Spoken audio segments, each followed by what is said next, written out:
छत्रपती शिवाजी महाराज की जय भवानी। हिंदवी स्वराज्य संस्थापक तुम्हा आम्हा सर्वांचे दैवत छत्रपती शिवाजी महाराज यांची आज जयंती। त्या जयंती निमित्त चावरा स्कूलवर तर्फे ज्या कार्यक्रमाचे आयोजन करण्यात आले, छत्रपती शिवाजी महाराज सांगण्याची आवश्यकता नाही, कारण आपण बघितलं सूत्रसंचालनापासून तर KG पासून 9 पर्यंतच्या विद्यार्थ्यांनी ज्या पद्धतीने डान्सच्या माध्यमातून म्हणा आणि स्वागताच्या माध्यमातून ज्या पद्धतीने सर्व कार्यक्रमाचं आयोजन ते झालेले आहे, त्यातून एक स्पष्ट संदेश जातो की छत्रपती शिवाजी महाराज काय होते आणि त्यांचं कार्य हे प्रत्येक मनामना घराघरात सर्वत्र गेलेलं आहे।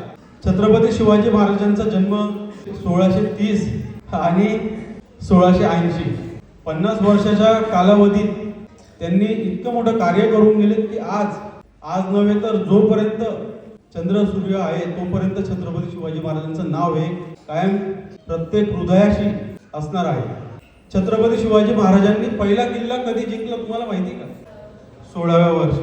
त्यांना मार्गदर्शन कोणी, म्हणजे हे स्वराज्य निर्माण केले पाहिजे हे त्यांनी कोणीही त्यांना हा आदर्श दिला, तुम्हाला कल्पना आहे का? माझी हे छत्रपती शिवाजी महाराजांच्या कोण होत्या? आई।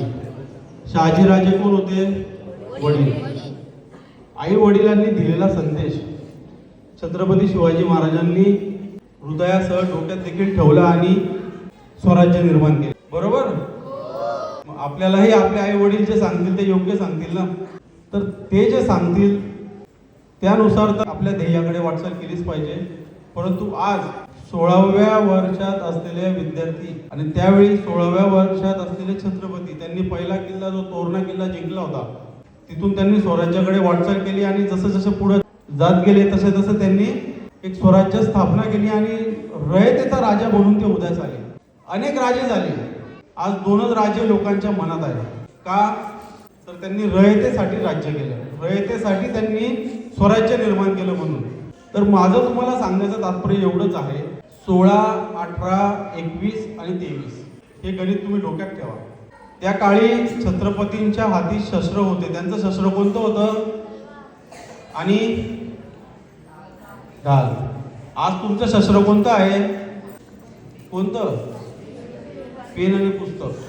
त्या काळी त्या शस्त्राची गरज होती, आज पेन आणि पुस्तकाची गरज आहे। 16व्या वर्षी तुम्ही एखादं टार्गेट जर ठरवणार, 16व्या वर्षी प्रथमतः तुम्ही 10वी, 18व्या वर्षी 12वी, 21व्या वर्षी ग्रॅज्युएशन आणि 23व्या वर्षी तुम्हाला नोकरीच्या कडे वळायचं असेल, तुम्हाला व्यवसायाकडे वळायचं असेल, तुम्हाला डॉक्टर बनायचं असेल, तुम्हाला वकील बनायचं असेल, तुम्हाला कोणत्याही क्षेत्रात जायचं असेल, तर 23व्या वर्षापर्यंत तिथं आपण पोहोचलं पाहिजे। हे 8 वर्ष 15 ते 23 जर तुम्ही कष्ट घेतले बांधवांनो, मी हे जे तुम्हाला सांगतोय, कारण छत्रपती शिवाजी महाराज आपण वाचतो, आपण ऐकतो, आपण बघतो, आपण त्यानुसार वागतो आणि त्यानुसार काम देखील करतो आणि छत्रपती शिवाजी महाराज आपलं दैवत आहे। ते ज्या मार्गावर चालले त्याच मार्गावर आपण देखील चालतो, परंतु त्या काळी ज्या गोष्टीची गरज होती त्या पद्धतीने ते लढले आणि आज आपल्याला त्यांच्यामुळे दिवस आहे। तर हे 8 वर्ष जे असतात ना तुमचे 15 ते 23, या 8 वर्षात जर तुम्ही प्रामाणिक मेहनत केली तर 23 ते 60 वर्षापर्यंत तुम्हाला मागे वळून बघण्याचं काम राहतं। तुम्ही कोणत्याही क्षेत्रात जा, मी असं म्हणत नाही की नोकरीच करा, पण हे 8 वर्ष स्वतःला शिक्षा दिली, म्हणजे हिंदीत आपण सजा म्हणूया, हे 8 वर्ष जर स्वतःला सजा दिली तर पुढचे 23 ते 60 पर्यंतची ही तुमची सर्वांची मजा असते। आणि जो हे 8 वर्ष फक्त मजा करतो तो 23 ते 60 तुमच्या मागे तुमचे पॅरेंट्स बसलेले आहेत, त्यांच्याकडे पण अनुभव मोठ्या प्रमाणात आहे, ते देखील सांगतील की जर हे 8 वर्ष फक्त मजा केली आणि काही टार्गेट ठेवलं नाही तर कशा पद्धतीने आपली वाटचाल होती। आणि मुळात 2010च्या आधी एकच ध्येय ठेवलं तर चालत होतं, कारण तेव्हा स्पर्धा नव्हती, सर्वच पद्धतीच्या स्पर्धा समोर आहेत। त्यामुळे एक टार्गेट न ठेवता वेगवेगळ्या क्षेत्रात टार्गेट ठेवा। कधीही एखाद्या वेळेस अपयश आलं तर खचू नका। तेच सांगण्याचं कारण एवढंच, छत्रपती शिवाजी महाराज जसे जसे लढत गेलेत तसं त्यांना यश जसं मिळालं तसं त्यांच्या पदरी अपयश देखील आलेलं आहे.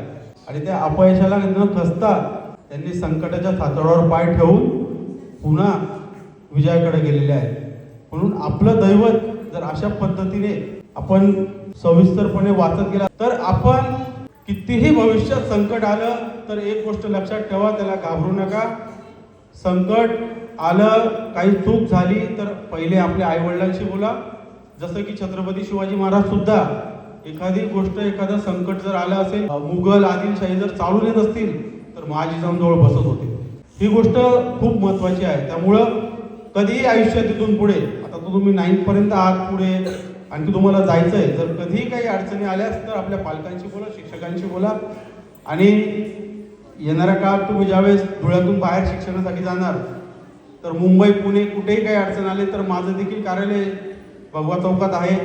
पालकांना देखील सांगू इच्छितो, आम्ही छत्रपती शिवाजी महाराजांच्याच विचारांवर काम करतो. त्यांनी ज्या पद्धतीने 18 पगड जातीच्या लोकांना एकत्र घेऊन स्वराज्याची स्थापना केली, धर्माचा प्रचंड आदर त्यांनी ठेवला, परंतु कोणत्या धर्माचा कधी त्यांनी तिरस्कार केला नाही. त्यांच्याच आदर्शावर आम्ही आजही काम करतो आहोत. हिंदू हृदय सम्राट शिवसेना प्रमुख वंदनीय बाळासाहेब ठाकरे यांनी ज्या पद्धतीने त्यांना डोळ्यापुढे ठेवून शिवसेना संघटनेची स्थापना केली, त्याच माध्यमातून आम्ही समाजकार्य करत असतो. सामाजिक शैक्षणिक काम असेल तर कधीही मला आपण शिवसेना कार्यालय भगवा चौक येथे संपर्क करू शकतात. जॉय फादरांकडे माझा नंबर आहे, शिंदे सर आहेत त्यांच्याकडे देखील आहात. तर एक धुळेकर म्हणून सेवेची संधी द्या. छत्रपती शिवाजी महाराज की जय.